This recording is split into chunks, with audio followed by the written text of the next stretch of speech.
નમસ્કાર વિદ્યાર્થી મિત્રો, પરીક્ષા પર્વની ગુરુ ચાવીમાં આજે આપણે ઓર્ગેનિકના ખૂબ જ સારા એમસીક્યુઝની ચર્ચા કરવાના છીએ. આના કોન્સેપ્ટોનો વિડીયો ઓલરેડી આપણે પબ્લિશ કરી ચૂક્યા છીએ. તો સ્ટાર્ટ કરીએ એમસીક્યુઝ. આજે પહેલો પ્રશ્ન છે તમારી સામે, એસિડ પ્રબળતા કોની વધારે? તો એસિડ પ્રબળતા જોવા માટે અસરો જોવી પડે અને અસરોનો એક વિડીયો આપણે ઓલરેડી એપ્લાય કરેલો છે, જોઈ લેજો. અહીંયા તમે જોઈ શકો છો મિથોક્સી એટલે આ ઇલેક્ટ્રોન યુગમાં આમ જાય એટલે ધનાર અસર. આ NO2 મેટા સ્થાન ઉપર છે એટલે માત્ર ઋણાઈ અસર આવે. મેટા સ્થાન ઉપર સંસ્પંદન અસર આવતી નથી, ધ્યાન રાખજો. અહીંયા તમે જોઈ શકો છો મેટા સ્થાન ઉપર છે અને આ તમારી ઋણાઈ અસર થશે કારણ કે મેટા સ્થાન પર સંસ્પંદન અસર ના આવે. આ તમારું પેરા સ્થાન છે, આ ઋણાઈ અસર અને ઋણાર અસર બંને જોવા મળશે. તો એસિડ પ્રબળતા ચલે છે ઋણ અસરો. તો સૌથી વધારે ઋણ અસરો શેમાં છે એ તમારો જવાબ. તો સૌથી વધારે ઋણ અસર 2 નંબરમાં છે, તો 2 નંબર જેમાં આગળ હોય એ તમારો જવાબ. પરીક્ષામાં આ રીતે ફટાફટ MCQ જોઈ લેવાના. જો પહેલો સેમ થાય તો બીજું જોવાનું. તો સિમ્પલ આન્સર કોનો એસિડ પ્રબળતા સૌથી વધારે? જેમાં ઋણ અસરો વધુ હોય. ચાલો નેક્સ્ટ લઈએ. બહુ સરસ MCQ, એકાદો MCQ આની શક્યતા છે પૂછાવાની. ઉત્કલન બિંદુનો ચડતો ક્રમ. ઉત્કલન બિંદુમાં સૌથી પહેલા એ જોઈ લો કે આપેલા જે સંયોજનો છે એ બધા એક જ સમૂહના છે. તો અહીંયા આપ જોઈ શકો છો આ ઓલ આલ્કોહોલ જ છે બધા. સરસ. એક જ સમૂહ હોય તો પછી સીધી વાત જોઈ લેવાની, કાર્બનની સંખ્યા જેની વધારે એનું ઉત્કલન બિંદુ વધારે. તો તમે જોઈ શકો છો સૌથી વધારે કાર્બનની સંખ્યા આમાં છે, પેન્ટેન 1 ઓલ. એટલે પેન્ટેન 1 ઓલ સૌથી વધારે હોય એ તમારો જવાબ આવે. તો આવા આપણી જોડે 2 જવાબ થઈ ગયા. પ્રોપેન 1 ઓલ સૌથી ઓછા કાર્બન એ સૌથી પાછળ હોવો જોઈએ, તો એના એ જ થયા. તો હવે કમ્પલસરી તમારે આ બેમાંથી જ જવાબ લાવવો પડે.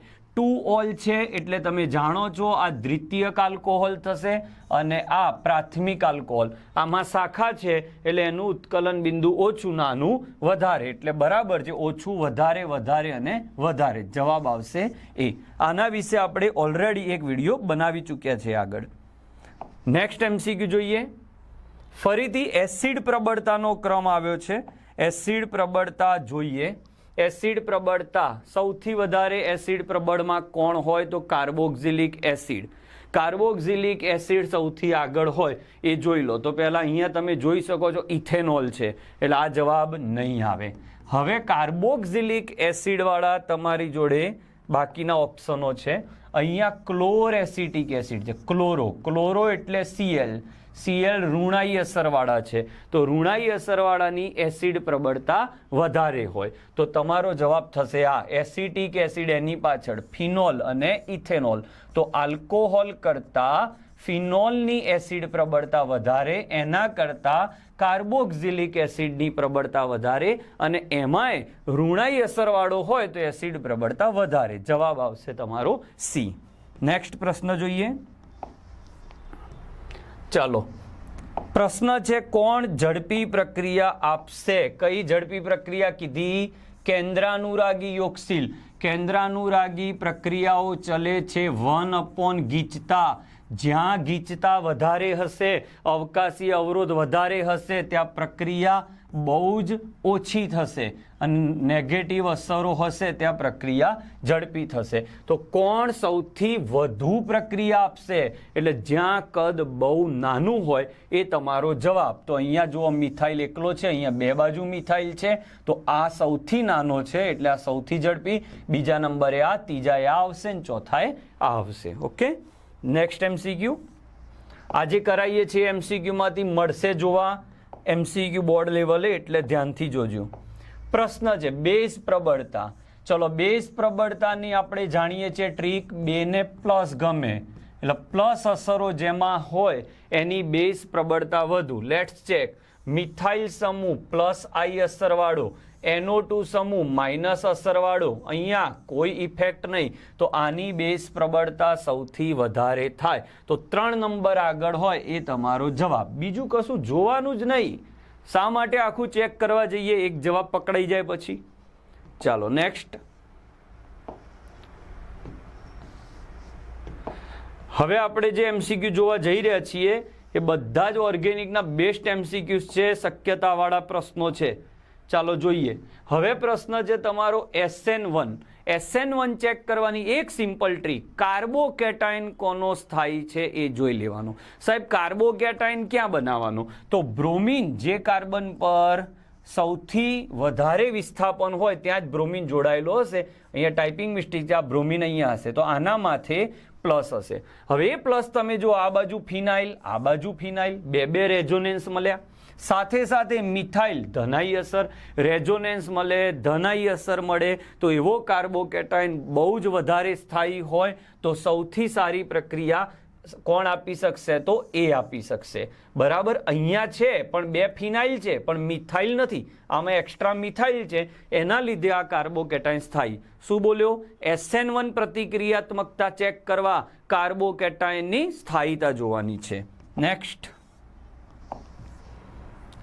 ચાલો ફરીથી આપણી જોડે SN2 પ્રક્રિયા. SN2 જોવા માટે શું કરવાનું છે? તો SN2 માં તમારે જોવાનો અવકાશીય અવરોધ, એટલે ફરીથી આમાં ગીચતા જોવાની રહેશે. જ્યાં ગીચતા વધારે હશે ત્યાં પ્રક્રિયા મુશ્કેલ થઈ જશે અને જ્યાં ગીચતા ઓછી હશે ત્યાં પ્રક્રિયા ઝડપી થશે. તો સૌથી નાનો સમૂહ હોય એ આગળ હોવો જોઈએ. તો અહીંયા સૌથી નાના સમૂહ છે એ આગળ. હવે આ બેમાં આ સમૂહ નાનો કહેવાય એટલે એ આગળ હોવો જોઈએ, એટલે જવાબ આવશે ડી. SN2 માં ગીચતા જોઈશું, SN1 માં કાર્બોકેટાઇનની સ્થાયીતા જોઈશું. ડન. ચાલો દરેકમાં આપણે એ જ જોવાનું છે કે કેવી રીતે આન્સર કરવા. ફરીથી ઉત્કલન બિંદુનો ક્રમ આવ્યો છે, જોઈએ. સરસ કોન્સેપ્ટ. શું છે? ઉત્કલન બિંદુનો ક્રમ ગોઠવો. આ ઓલરેડી થઈ ગયો, તમે સેલ્ફ કરી શકો છો. કોમેન્ટ કરજો શું આન્સર હોઈ શકે. નીચે જુઓ, ફરીથી ઉત્કલન બિંદુ. પણ હવે અહીંયા પ્રોબ્લેમ શું છે? જે મેં કહ્યું હતું કે અહીંયા સમૂહ જુદા જુદા છે. અહીંયા આલ્કોહોલ છે, અહીંયા તમારી જોડે આલ્કેન છે, ઓકે, અહીંયા આલ્ડીહાઇડ છે ને અહીંયા ઇથર છે. તો સૌથી આગળ આલ્કોહોલ આવે કારણ કે આમાં હાઇડ્રોજન બંધ હોય છે. એના પછી આલ્ડીહાઇડ આવે, આલ્ડીહાઇડ કીટોન, ત્રીજા નંબરે ઇથર આવે અને છેલ્લે આલ્કેન આવે. એટલે સૌથી વધારે આ આવશે, બીજા નંબરે આ, ત્રીજાએ ઇથર અને ચોથાએ આલ્કેન. સરખા સમૂહ હોય તો આ રીતે કરાય, અલગ અલગ હોય તો આ જોવું પડે.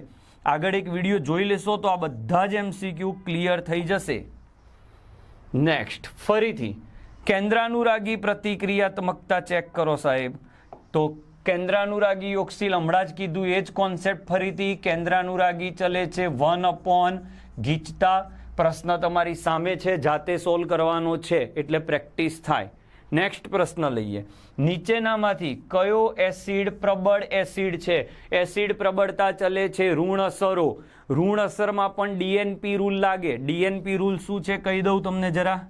DNP આગળ આવશે, ચલો એ વખતે કહીએ. અત્યારે જુઓ, અહીંયા તમે જુઓ F છે ફ્લોરિન, અહીંયા તમે જુઓ ક્લોરિન છે. બંને ઋણાઈ અસરવાળા છે પણ ફ્લોરિનની નેગેટિવ આઈ અસર વધારે સ્ટ્રોંગ છે Cl કરતા. એટલે જેમાં નેગેટિવ અસર વધારે એની એસિડ પ્રબળતા વધારે. તો જવાબ આવશે આ. ચાલો નેક્સ્ટ જોઈએ ક્વેશ્ચન. ફરીથી કયો એસિડ પ્રબળ? You can check it out one more time. જો અહીંયા ફ્લોરિન અહીંયા છે કાર્બનથી ઘણો દૂર, અહીંયા ફ્લોરિન નજીક છે તો અહીંયા ડિસ્ટન્સ ઓછું છે એટલે યાદ રાખો DNP રૂલ. ડિસ્ટન્સ ઓછું હોય તો એસિડ પ્રબળતા વધે. સંખ્યા n એટલે નંબર, સંખ્યા વધારે હોય તો એસિડ પ્રબળતા વધે. નેગેટિવ અસરનો પાવર વધારે હોય તો એસિડ પ્રબળતા વધે. બરાબર. આ અસર ચેક કરવાની રીત, પહેલા ડિસ્ટન્સ જોવાનું, ડિસ્ટન્સ સરખું થાય તો સંખ્યા જોવાની. તો આમાં તમે જો આ નજીક છે એટલે આનો એસિડ પ્રબળ કહેવાશે. આમાં જોઈએ કયો એસિડ વધુ પ્રબળ? તો આ મિથાઇલ ધનાઈ અસરવાળો છે, CF3 ઋણાઈ અસરવાળો છે. ઋણાઈ અસરવાળાની એસિડ પ્રબળતા વધારે. ટ્રીક આપી હતી આપણે એ માં, એ એટલે એસિડ પ્રબળતા, માં એટલે માઇનસ અસર. જેમાં માઇનસ અસર જોવા મળે એની એસિડ પ્રબળતા વધારે. જો બધામાં માઇનસ અસર જોવા મળે તો ડિસ્ટન્સ જોવાનું. ડિસ્ટન્સ સરખું થાય તો નંબર સંખ્યા જોવાની, અને એ પણ સેમ થાય તો પછી અંતર જોવાનું. ચાલો બેઝ પ્રબળતાનો ક્રમ જોઈએ. બેઝ પ્રબળતામાં અહીંયા એનિલિન છે. એનિલિનમાં નાઇટ્રોજનનો લોન પેર તમે જાણો છો બેન્ઝીન સાથે સંસ્પંદનમાં વપરાય. પેરાનાઇટ્રો, નાઇટ્રો સમૂહ આપણે જાણીએ છીએ બહુ જ પ્રખ્યાત નેગેટિવ ઇફેક્ટ વાળો છે. ટોલ્યુડિન એટલે મિથાઇલ સમૂહ છે પોઝિટિવ અસરવાળો. તો બેઝ પ્રબળતાને પ્લસ અસરો ગમે, બી પોઝિટિવ, બેઝ પ્રબળતાને પ્લસ અસરો ગમે તો આ સૌથી વધારે બેઝિક, આમાં કોઈ અસર નહીં. આ બીજા નંબરે અને આ ત્રીજા નંબરે. બહુ જ સરસ કોન્સેપ્ટ. આ બહુ જ ક્લાસિક પ્રશ્ન છે, બરોબર ધ્યાનથી ભણીએ.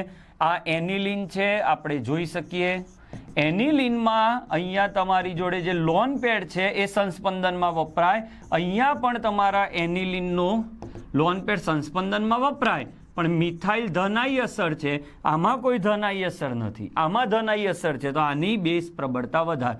આની અંદર તમે જોશો તો જે નાઇટ્રોજન પરનો લોનપેડ છે એ ક્યાંય સંસ્પંદનમાં નથી વપરાયો, એટલે દાન કરવા માટે બેસ્ટ અવેલેબલ છે. એટલે આની બેઝ પ્રબળતા સૌથી વધારે. આ બેમાં શું ધ્યાનમાં રાખવાનું? મિથાઇલ. નીચે જોઈએ ઉત્કલન બિંદુનો ક્રમ. ઉત્કલન બિંદુ આલ્કોહોલની સૌથી વધારે હોય, પછી એમાઇન, પ્રાથમિક એમાઇન અને પછી દ્વિતીયક એમાઇન. ઓકે, નેક્સ્ટ પ્રશ્ન લઈએ. આટલા પ્રશ્નો તમે પ્રેમથી જોઈ લો એટલે કોઈ તકલીફ લગભગ પડશે નહીં. લગભગ બધા સારા કોન્સેપ્ટો આવી જાય. ચલો, ઉત્કલન બિંદુનો ચડતો ક્રમ. ઉત્કલન બિંદુમાં કાર્બન જોવાના. અહીંયા મિથેન, આય મિથેન, આય મિથેન ના આય મિથેન, બધામાં કાર્બન સરખા. તો હેલોજનની સંખ્યા જુઓ તો સૌથી વધારે બ્રોમોફોર્મ એટલે CHBr3 સૌથી વધારે બ્રોમિન આમાં છે, નંબર 1 આવશે. ડાયબ્રોમો નંબર 2.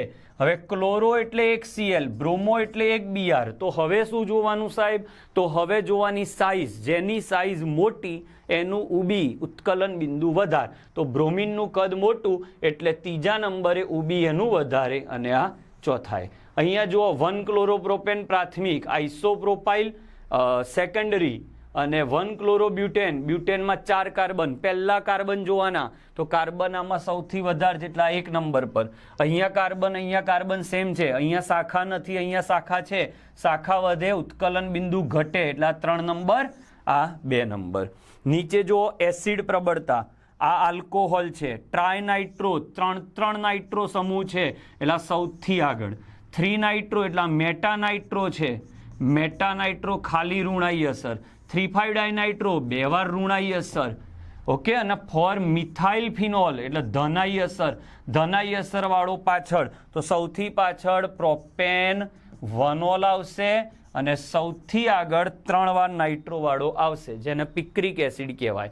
આ મિથાઇલ એ અહીંયા આવશે, એના પછી 3 વાળો, એના પછી 3,5 વાળો અને સૌથી આગળ 2, 4, 6 વાળો. ઋણાઈ અસર વધવાથી એસિડ પ્રબળતા વધશે. તમે પણ સેલ્ફ જરૂરિયાત મુજબ કરી શકો. ચલો, સરસ પ્રશ્ન. શા માટે ઇથાઇલ એમાઇન પાણીમાં દ્રાવ્ય છે જ્યારે એનિલિન પાણીમાં દ્રાવ્ય નથી? કારણ કે એનિલિન જે છે એમાં કદ મોટું છે, એટલે એરોમેટિક સમૂહ મોટો હોવાથી પાણીમાં એની દ્રાવ્યતા ઓછી, કારણ કે એરોમેટિક ભાગ બિનધ્રુવીય ભાગ હોય. ઇથાઇલ એમાઇનમાં કદ નાનું છે એટલે એની દ્રાવ્યતા વધારે છે. ઓકે, ફરીથી બેઝ પ્રબળતાનો પ્રશ્ન આવ્યો છે. લેટ્સ ચેક કેવી રીતે સોલ્વ કરાય. આ પ્રાથમિક છે, આ એનિલિન છે, એનિલિન પાછળ એમોનિયા, અહીંયા સામાન્ય એમાઇન છે ને આ સેકન્ડરી. તો ઇથાઇલમાં આપણે જાણીએ છીએ 231 નંબર યાદ રાખવાનો, એટલે સૌથી વધારે બેઝિક આ થશે, બીજા નંબરે બેઝિક આ થશે, ત્રીજા નંબરે આપણે જોઈએ આ થશે, ચોથા નંબરે આ થશે. ઓકે, અને 5મા નંબર પર આ થશે. અહીંયા તમે જુઓ એ જ ક્રમ લાગશે. આ એરોમેટિક છે એ છેલ્લે જતો રહેશે.